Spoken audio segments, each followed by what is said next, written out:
Vaheguru Ji Ka Khalsa, Vaheguru Ji Ki Fateh. This is the Sikh History Series podcast, Season 5, the Shaheedi of the Chote Sahibzade. Season 3, the Sahibzade in Court. The young Sahibzade and Mata Gujari have been arrested at Kheri, the village of the treacherous Gangu Bahman, who informed the Mughal forces of the whereabouts of the children and mother of the Guru. Jani Khan and Mani Khan arrest Mataji and the Sahibzade and they take them into custody. Tying their hands and feet together, they are each stuffed into a sack, which is then tied at the top. They are transported to Murinda in these sacks along with Mataji, whose hands and feet were also tied, and she had a head covering which was lined with hot chili peppers placed over her head and face. The Sahibzade and Mataji spend a night in custody here in this way.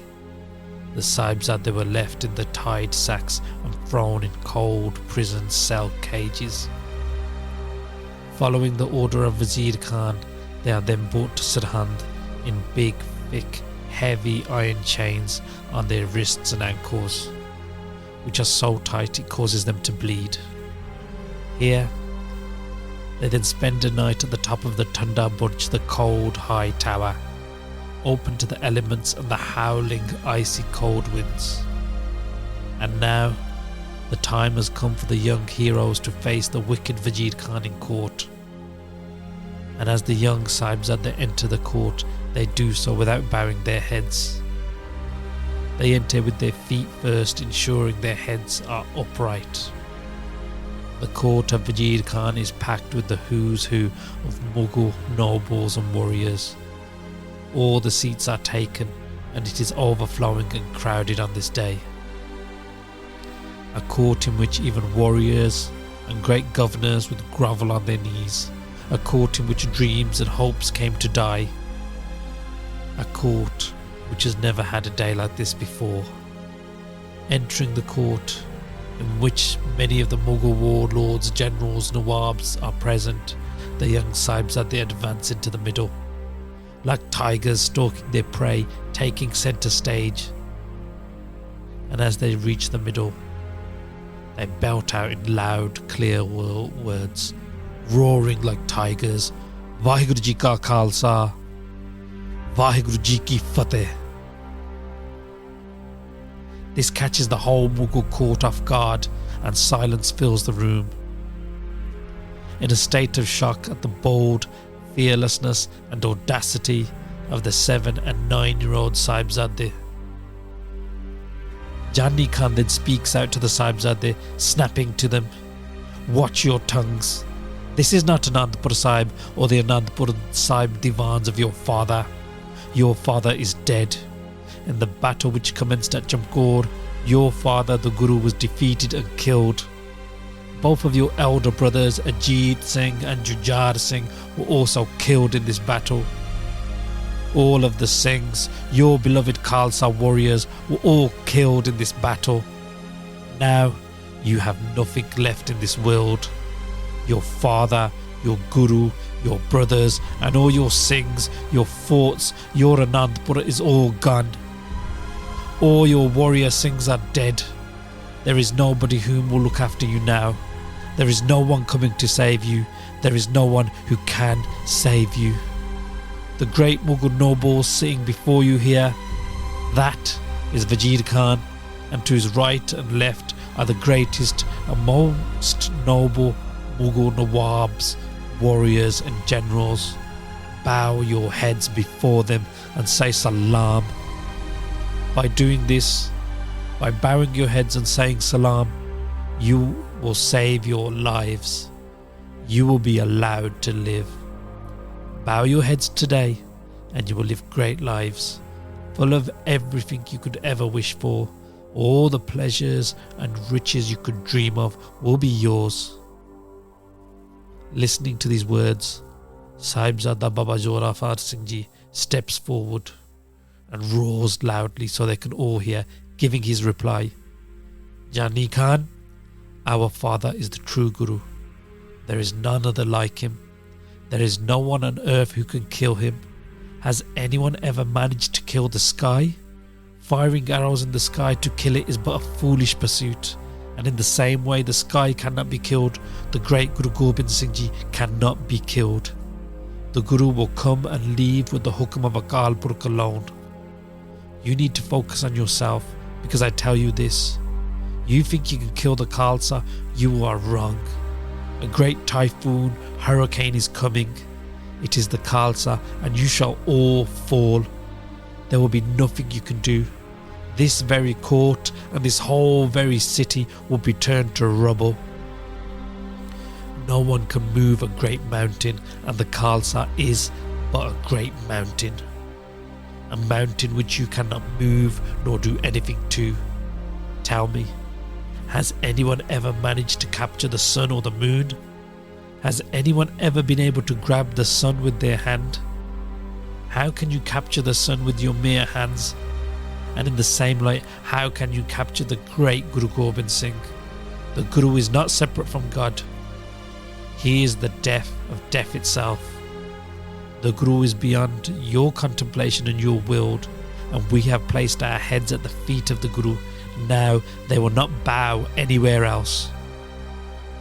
With our heads already at the feet of the Timeless One, what can you do?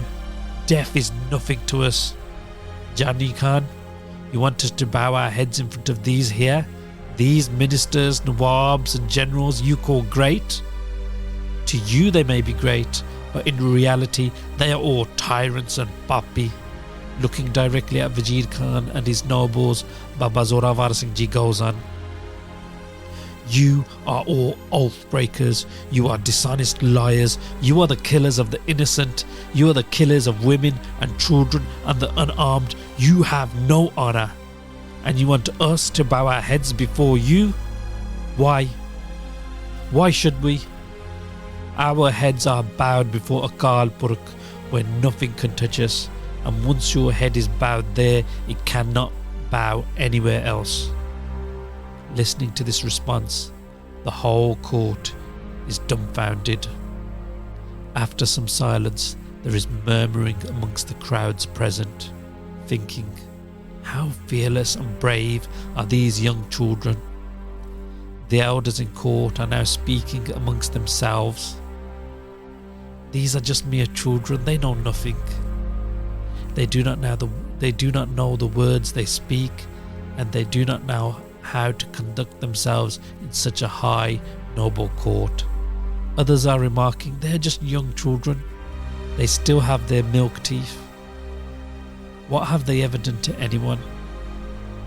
They have not killed any of us or committed any crimes, nor do they know about politics, kingdoms and warfare.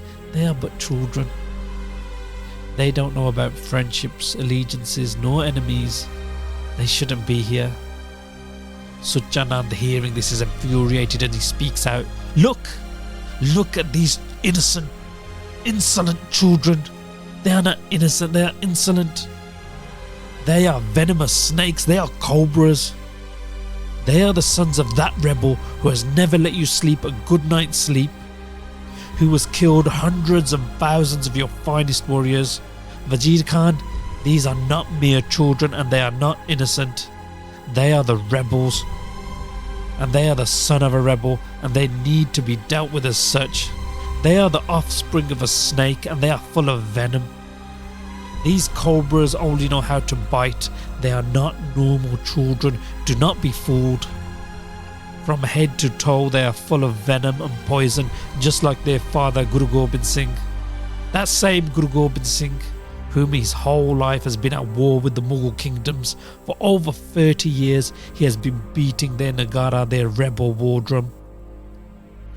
He has not let any of us get away with anything, nor have a good night's sleep. He torments and haunts us again and again, from Delhi to Lahore to Sarhand, to the 22 hill chiefs. He has been in constant conflict, constantly at war. He is war, and these cobra children of him are the same.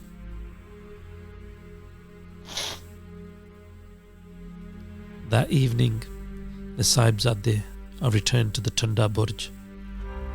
Mataji holds them close and asks about the court's proceedings, and the Sahibzade tell her what happened during that day. She blesses them and gives them strength. Moti Ram Mehra visits them again on this night, again bribing the guards with all the money and belongings him and his family have left, to get access to the Sahibzade and Mataji again so he can bring them warm milk. That night, Mata Gujari tells the Sahibzade in great detail the Sakha of the Shaheedi of their grandfather, Guru Tegh Bahadur Sahib Ji, which gives them courage and bravery. And on the next night in the cold tower, as the chilly winds howl, she holds them close and tells them of the supreme sacrifice, the Shaheedi of Guru Arjan Dev Ji. On the second and third day in Sirhind, the Sahibzade awaken in the early hours, reciting the Gurbani of the Guru from heart and retying their battle turbans, their damale, getting ready for the long days in court. And it is written by Dunna Singh Haduria, a Sikh of Guru Gobind Singh Ji, in his writings, his katha, that the Sahibzade were tortured during these days in Sirhind. It is recorded that they were viciously whipped with thin, stinging mulberry branches on their bare backs, that their hands were doused with a flammable liquid and set on fire, and that they were tied to a tree and stoned with slingshots, during which the 9-year-old Baba Zorawar Singh Ji even lost an eye. The ruthless torture to the young children did not have the desired effect. The young Sahibzade did not cry out in pain, not once, nor did they wince or show any sign of weakness. Instead, this gave them only strength and firm resolve to walk on this path of dharam, no matter the cost. These writings of Dunna Singh Haduria were preserved in the form of manuscripts under manuscript number 6045 in the Sikh Reference Library in Amritsar Sahib. And sadly, these went missing along with many other granths and manuscripts in the 1984 attack on Siri Darbar Sahib. Going on. Before the Sahibzade would go to court each day, they would embrace their grandmother Mata Gujari Ji, and she would remind them to always think of the Guru and to draw strength and inspiration from their grandfather Guru Tegh Bahadur. The young warriors, the Sahibzade, enter again the court without fear and defiantly roar out the Guru's Fateh, Vaheguru Ji Ka Khalsa, Vaheguru Ji Ki Fateh.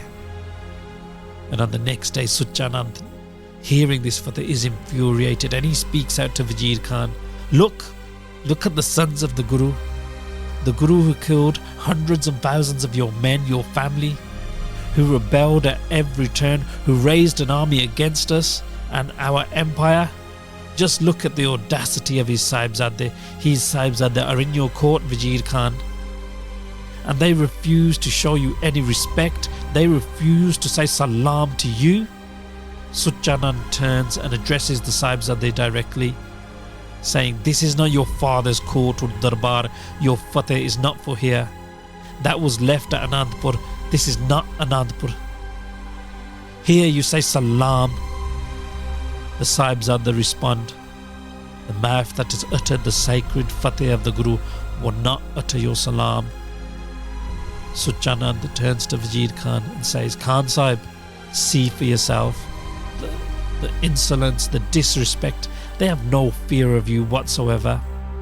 They fear nothing in this whole court, surrounded by such grand array of generals, nawabs and warlords, yet they are not shaken or taken back one bit.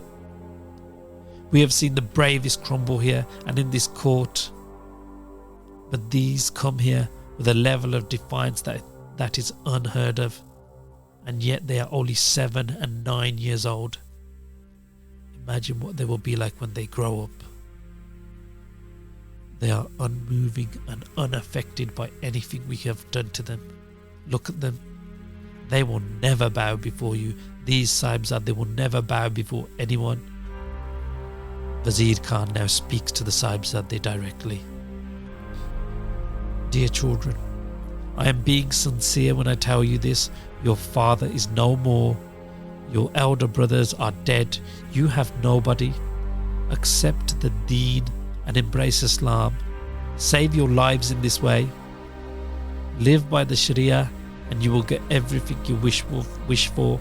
We will give you lands, horses, elephants, carriages, and great castles and titles.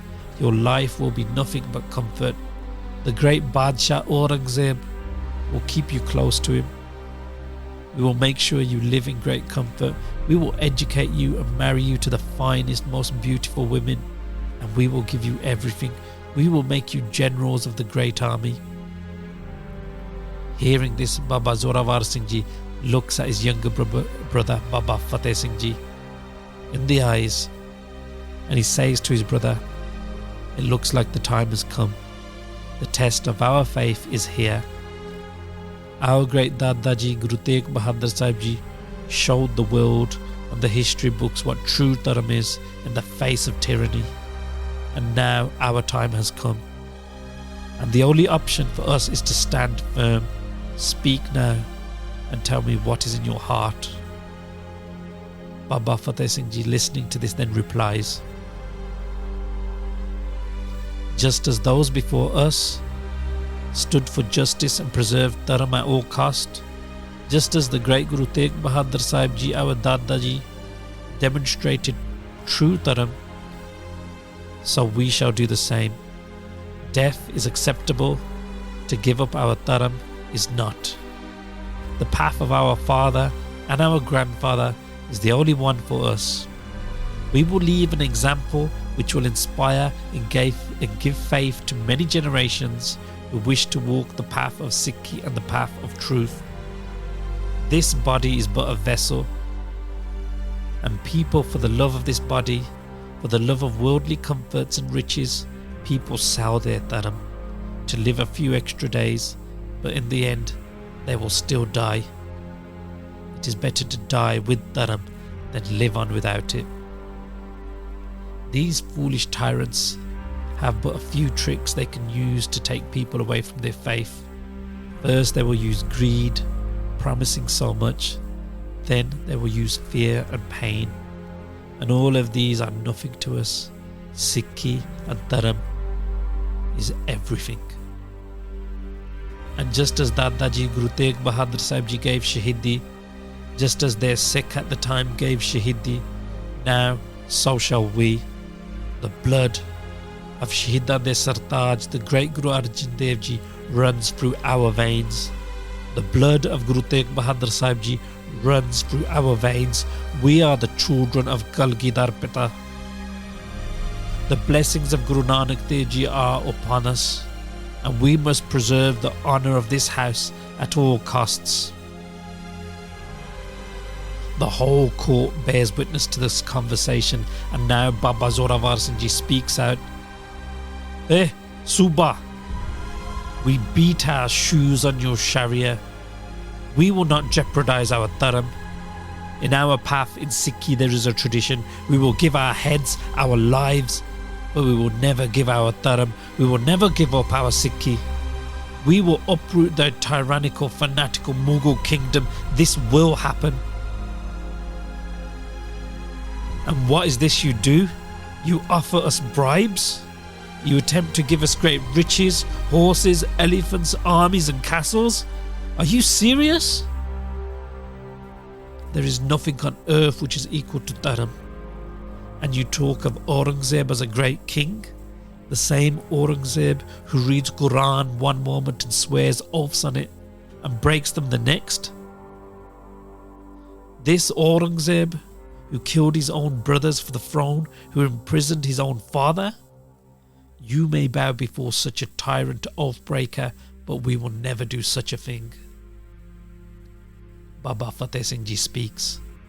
Dharam will remain forever. Here and in the beyond, there is nothing like Dharam, nothing at all, and nothing compares. What kind of foolish idiot would give up his Dharam for anything you can offer? Who would dare forsake Dharam for worldly things? Our Shaheedi will feed the fire that will burn your whole wretched kingdom to the ground with you inside. The fire that will burn your empire from its roots is already burning bright, and when we give our lives for Dharam, that fire will enrage till you are no more. The place where you stand, the Nishan Sahibs of the Khalsa Panth will fly. The Khalsa Panth will gather here for many years to come. Hearing this reply, the whole court is gobsmacked, all in a state of shock. Many in the crowd speak of how great the Sahibzade are, saying they are truly blessed, truly great, fearless warriors. Many in the crowd are remarking this. These statements given in the court of Lahore burn the Mughals on the inside. They are enraged and beside themselves. None of their intimidation tactics, none of their torture, nothing has worked for the Mughals. The order is given. The Mughals pass the verdict. The Sahibzade must be put to death. The Subah of Sirhind then turns to Sher Muhammad Khan, the Nawab of Malerkotia, and tells him he must kill the young Sahibzade. The Subah speaks to Sher Muhammad, telling him, the father of the Sahibzade, Guru Gobind Singh, killed both of your brothers himself in the Battle of Jamgor. Now is the time for you to act sweet revenge and kill the beloved sons of the Guru. Sher Muhammad Khan responds,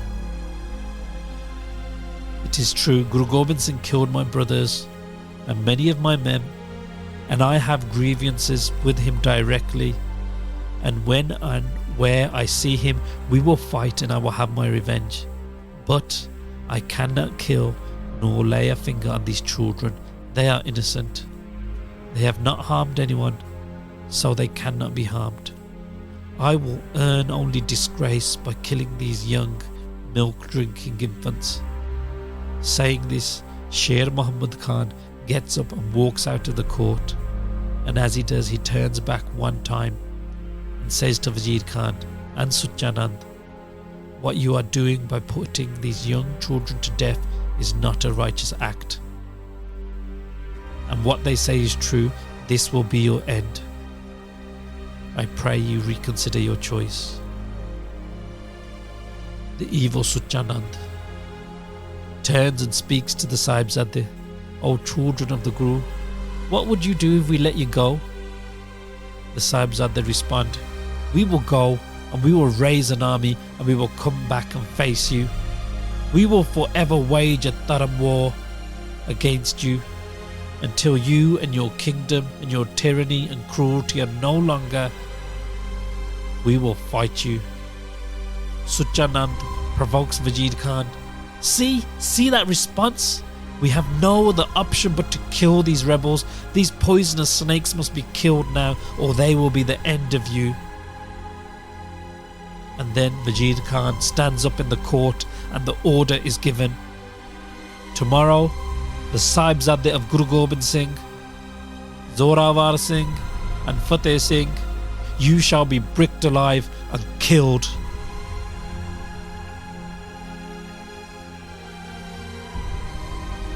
And this brings us to the end of this episode of the podcast, and we will continue this Sakhi in the next episode. Please forgive any mistakes made during this podcast and this seva. Bhul chuk maaf karna. Please share our great history with your loved ones.